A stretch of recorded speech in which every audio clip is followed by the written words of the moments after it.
Monika घुरडे murder case. बिस्तर से बंधी एक लाश थी। नाम था मोनिका घुरडे। एक जज की बेटी थी। 39 साल की उस औरत के बदन पर एक भी कपड़ा नहीं था। उसे महक की मलिका कहा जाता था। खुशबू बिखेरने वाली उस खूबसूरत महिला की यह पहचान थी। गोवा की पार्टी लाइफ यानी कि बड़ी हाई सोसाइटी में मोनिका को लोग परफ्यूम स्पेशलिस्ट के नाम से जानते थे। तो हम कहानी की शुरुआत करें। इससे पहले अगर आपने हमारे चैनल को सब्सक्राइब नहीं किया है तो जल्दी से हमारे चैनल को सब्सक्राइब करके बेल आइकन को प्रेस कर दें। नई नई कहानियों को तैयार करने में उनके रिसर्च में काफ़ी वक्त और मेहनत लगती है, तो प्लीज़ दोस्तों एक लाइक तो बनता है। आपका एक लाइक हमारा हौसला बढ़ाएगा। ये कहानी है 39 साल की परफ्यूम लेडी मोनिका घुरडे की। ये कहानी मोनिका की मर्डर मिस्ट्री से संबंधित है। तो चलिए सबसे पहले हम मोनिका के बारे में जान लेते हैं। मोनिका घुरडे मुंबई के एक जज रमेश घुरडे की बेटी थी। मोनिका के पति का नाम भरत राम मरुथम था, जो कि तमिलनाडु के एक मशहूर फोटोग्राफर थे, लेकिन कुछ आपसी विवादों के कारण वे दोनों अब अलग हो गए थे। मोनिका भी पहले एक फोटोग्राफर रह चुकी थी। बाद में उसे फोटोग्राफर का काम छोड़कर परफ्यूम्स पर रिसर्च करना शुरू किया और इसी सिलसिले में वो गोवा आ गई। दुनिया में खुशबू बांटने के इरादे से उसने परफ्यूम का धंधा शुरू किया। 2016 में वो जून में गोवा पहुंचती हैं। उसे बिजनेस करना था तो उसे गोवा में रहना था। पहले कुछ दिन तक वो होटलों में रहीं, फिर बाद में उसने किराए का एक घर ढूंढना शुरू किया। 7 जून को पणजी में सपना राज वैली अपार्टमेंट में वो अपने लिए फ्लैट देखने जाती हैं। जब मोनिका इस अपार्टमेंट में पहुंचती हैं तो उस अपार्टमेंट के गेट पर एक सिक्योरिटी गार्ड होता है। उसका नाम राजकुमार था। उसकी उम्र लगभग 35 साल थी और वो पंजाब भटिंडा का रहने वाला था। उस अपार्टमेंट के मैनेजमेंट में राजकुमार को पहले ही मोनिका के आने की खबर दे दी थी कि कोई लेडी आएंगी, तुम उन्हें फ्लैट दिखा देना। मोनिका को देखकर राजकुमार उसे फ़ौरन फ्लैट दिखाने लेकर चला जाता है। फ्लैट देखने के बाद मोनिका चली जाती है और राजकुमार भी अपनी ड्यूटी पर वापस आ जाता है। फ्लैट दिखाने के दौरान से ही राजकुमार मोनिका पर लट्टू हो जाता है। वो उसे पहली मुलाकात से ही पसंद करने लगा था। वो उसके जहन पर सवार हो गई थी। इसी तरह 4-5 दिन गुजर जाते हैं और 5 दिन के बाद वही महिला उस अपार्टमेंट में दाखिल होती हैं अपने सारे सामान के साथ। यानी कि मोनिका ने वो फ्लैट किराए पर ले लिया था। राजकुमार की खुशी का ठिकाना नहीं था। वो उसे और उसके सामान को उसके फ्लैट तक पहुंचवाता है। अब उसके बाद राजकुमार उसे देखने और उससे बात करने के बहाने ढूंढने लगा, क्योंकि वो गेट पर होता था और मोनिका अपने फ्लैट में। इसीलिए उसने एक तरकीब सोची और अपने मैनेजमेंट से बात की। उसने कहा कि वो एक्स्ट्रा टाइम में अपार्टमेंट में जो लोग रहते हैं वो उनकी गाड़ियाँ भी धोने का काम करना चाहता है। इस काम के लिए उस अपार्टमेंट वालों को दिक्कत भी थी, तो वहाँ के मैनेजमेंट को कोई एतराज़ नहीं होता है, तो उसे कहते हैं कि ठीक है, तुम ये काम भी कर सकते हो। अब वो मोनिका से भी इस बारे में बात करता है। वो भी राज़ी हो जाती है और अब वो गाड़ी की चाबी देने और लेने के बहाने हमेशा मोनिका के पास जाया करता था। इसी तरह कई दिन बीत जाते हैं और इसी दौरान मोनिका की गाड़ी में एक छतरी रखी होती है और वो छतरी गायब हो जाती है। मोनिका राजकुमार से उस छतरी के बारे में जब पूछती है तो वो साफ तौर पर मना कर देता है। मोनिका मैनेजमेंट में कंप्लेन करती है। मैनेजमेंट भी उस अपार्टमेंट की बदनामी होने की वजह से छानबीन करने लगता है। छानबीन में सामने आया कि राजकुमार ही गाड़ी की सफाई करने के लिए कार को खोलता है। मैनेजमेंट के कुछ लोग राजकुमार के कमरे की तलाशी लेते हैं और इत्तेफाक से वो छतरी उसी कमरे में बरामद होती है। राजकुमार पकड़ा जाता है। उस अपार्टमेंट के कुछ और लोगों को भी चोरी की कुछ शिकायतें थीं, जिसमें राजकुमार को ही दोषी ठहराया जाता है। इसके बाद राजकुमार को चोरी के इल्ज़ाम में 22 जुलाई 2016 को नौकरी से निकाल दिया जाता है। एक तो राजकुमार मोनिका के ऊपर पूरी तरह से फिदा था। उसी की वजह से वो कार की सफाई का भी काम करने लगा था। ऊपर से मोनिका ने ही उस पर चोरी का इल्ज़ाम लगवाकर उसे नौकरी से निकलवा दिया था। इन सारी चीज़ों ने मिलकर उसके दिलो दिमाग में एक हलचल मचा दी थी। वो गोवा छोड़कर चला जाता है। वो चेन्नई जाता है, चेन्नई से मुंबई जाता है, मुंबई से पुणे पहुंचता है और इन तमाम जगहों पर वो छोटी मोटी नौकरियां करता है। फिर वो 1-1.5 महीने इसी तरह इन शहरों में रहकर अक्टूबर 2016 को वो फिर से गोवा आता है। गोवा वो एक ख़ास मकसद से आया था। वो कुछ ठान कर आया था। 2 अक्टूबर को पणजी में ही वो घूमता फिरता है। 3 अक्टूबर की दोपहर में वो इसी अपार्टमेंट में दाखिल होता है। इत्तेफाक से उसे कोई देख भी नहीं पाता।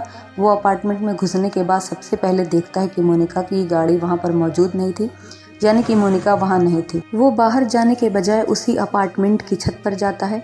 छत पर बहुत कम लोग आया जाया करते थे। छत जनरली बंद ही रहता था। छत पे वो बैठकर 3 अक्टूबर को पूरा दिन मोनिका की गाड़ी के आने का वेट करता रहता है। फिर 4 अक्टूबर को भी वो दिन भर उसके आने का इंतज़ार करता है। मोनिका नहीं आती है। 48 घंटों से वो लगातार भूखा प्यासा छत पर बैठकर मोनिका का इंतज़ार कर रहा था। इसके बाद 5 अक्टूबर 2016 की तारीख आती है। दोपहर करीब 2 से ढाई बजे के करीब अचानक वो देखता है कि मोनिका की गाड़ी अपार्टमेंट में दाखिल होती है। उसके बाद वो चुपचाप छत से नीचे उतरता है और मोनिका के फ्लैट पर जाकर बेल बजाता है। करीब 3 बजे के आसपास घंटी बजती है।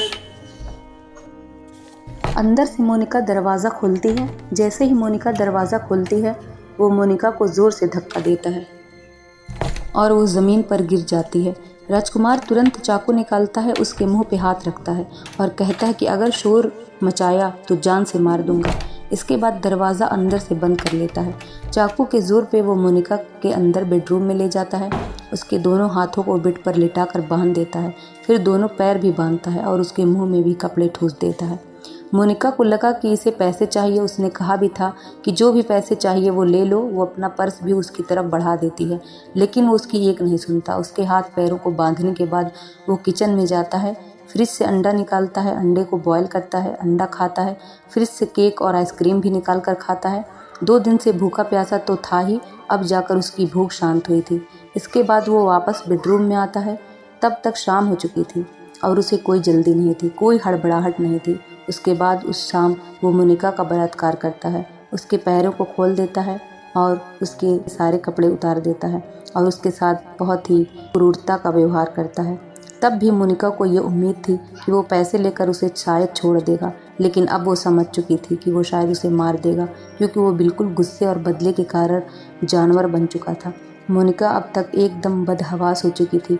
उसका बलात्कार करने के बाद वो एकदम आराम से उठा, अपने हाथ से तकिया उठाकर उसका दम घोंटकर उसे मौत के घाट उतार दिया। अब तक शाम के लगभग 7-8 बज चुके थे। उसे यहाँ आए हुए लगभग 4-5 घंटे बीत चुके थे और उसे कोई घबराहट, कोई जल्दबाजी, किसी चीज़ का भी खौफ नहीं था। ये सब करने के बाद वो फ्रिज से पानी निकालता है और पीता है, केक भी खाता है, फिर से आइसक्रीम खाता है। क्योंकि वो 2 दिन से भूखा था, छत पर था, तो उसके पास एक छोटा सा बैग भी था जिसमें उसके ज़रूरत का कुछ सामान था, जैसे कपड़े वगैरह, और इसमें एक शेविंग किट भी था। वो अपना शेविंग किट निकालता है और मोनिका के बाथरूम में जाकर सेव कट बनाता है और नहाता भी है। नहाने के बाद अब जाकर मोनिका के पर्स को टटोलता है।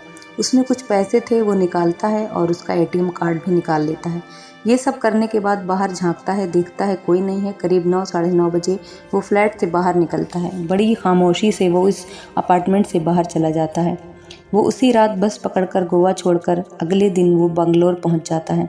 इधर पूरी 5 अक्टूबर की रात मोनिका की लाश उसके बेडरूम में ही पड़ी रही। किसी को कोई खबर नहीं, क्योंकि मोनिका अकेले रहती थी। कभी कभी उसका भाई आ जाता था उससे मिलने के लिए, लेकिन इस वक्त वो भी नहीं आ रहा था। कई दिनों से उससे मुलाकात नहीं हो पा रही थी। 6 अक्टूबर की सुबह 6:30 साढ़े 6 बजे मोनिका की मेड आती है, घंटी बजाती है। कई बार बेल बजाने के बावजूद भी जब दरवाज़ा नहीं खुलता, तब मेड सिक्योरिटी गार्ड को बुलाती है। गार्ड अपार्टमेंट में मोनिका की गाड़ी देखकर समझ जाता है कि मोनिका मैडम फ्लैट में ही है। इसके बाद सभी को पता चलता है। मैनेजमेंट के द्वारा पुलिस को भी बुलाया जाता है। पुलिस फ्लैट के दरवाजे को पुलिस के द्वारा तोड़ा जाता है। पुलिस अंदर दाखिल होती है और अंदर का नज़ारा देखकर सभी के रोंगटे खड़े हो जाते हैं। मोनिका की लाश अब भी बेड से बंधी थी, जिसमें पे कोई कपड़ा नहीं था। लाश को पोस्टमार्टम के लिए भेजा जाता है, जिसमें पता चलता है कि गला घोंटकर हत्या की गई है। पुलिस को कमरे की तलाशी में कुछ अंडों के छिलके और जो खाए पिए सामान थे वो सब मिलते हैं, जिससे पुलिस समझ जाती है कि ये सारी चीज़ें खाई पी गई हैं। डेबिट कार्ड के बिल मिलते हैं, लेकिन डेबिट कार्ड नहीं मिलता। पुलिस को कुछ हैरानी होती है, काफ़ी हैरान होती है पुलिस कि बिल तो मिल गए हैं, लेकिन डेबिट कार्ड्स कहाँ हैं। बिल में नंबर वगैरह से पुलिस बैंक से कांटेक्ट करती है और कहती है कि ये नंबर है डेबिट कार्ड का, लेकिन ये मिल नहीं रहा, तो इस पे नज़र रखना कि अगर कोई इस कार्ड का यूज़ करे तो आप लोग फ़ौरन हमें इन्फॉर्म करें। और यही तरीका पुलिस का काम कर गया और अब तक पूरे अपार्टमेंट में किसी को भी पता नहीं था कि यहाँ कौन आया था, ये सब किसने किया, क्योंकि इस अपार्टमेंट में कोई भी CCTV कैमरा नहीं था। ना तो बाहर गेट पर था, ना ही रूम के बाहर, ना ही फ्लैट में। 2-3 दिन बीत जाते हैं तो बैंक द्वारा पता चलता है कि इस डेबिट कार्ड का यूज़ 2 ATM में किया गया है। पहला पणजी में ही सुबह 6 बजे और 6 अक्टूबर को, और दूसरा बेंगलुरु में। इन 2 जगहों पर सीसीटीवी कैमरे में राजकुमार का चेहरा बाकायदा साफ दिखाई दिया गया था। अब पुलिस उसकी फ़ोटो अपार्टमेंट में सभी लोगों को दिखाती है। वहाँ के सभी लोगों द्वारा उसकी पहचान की जाती है। वे बताते हैं कि यहाँ पे ये सिक्योरिटी गार्ड रह चुका है और इसका नाम राजकुमार है, वो भटिंडा पंजाब से है। उसके बारे में पुलिस को पूरी जानकारी मिल चुकी थी कि उसका नाम राजकुमार है और वो भटिंडा पंजाब का रहने वाला है। गोवा पुलिस फ़ौरन बेंगलोर पुलिस से कांटेक्ट करती है। बेंगलोर पुलिस उस एटीएम के फुटेज को देखती है। वहाँ के आसपास उसकी फ़ोटो को दिखाया जाता है। एक होटल के रिसेप्शन में पूछताछ करने पर वहाँ पता चलता है कि राजकुमार यहीं इसी होटल में ठहरा हुआ है, पर उस वक्त वो कहीं बाहर गया हुआ था।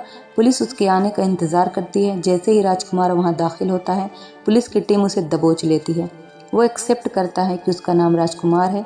इसके बाद गोवा पुलिस को इन्फॉर्म किया जाता है। अगले दिन गोवा पुलिस वहाँ पहुँचती है और राजकुमार को लेकर गोवा आती है।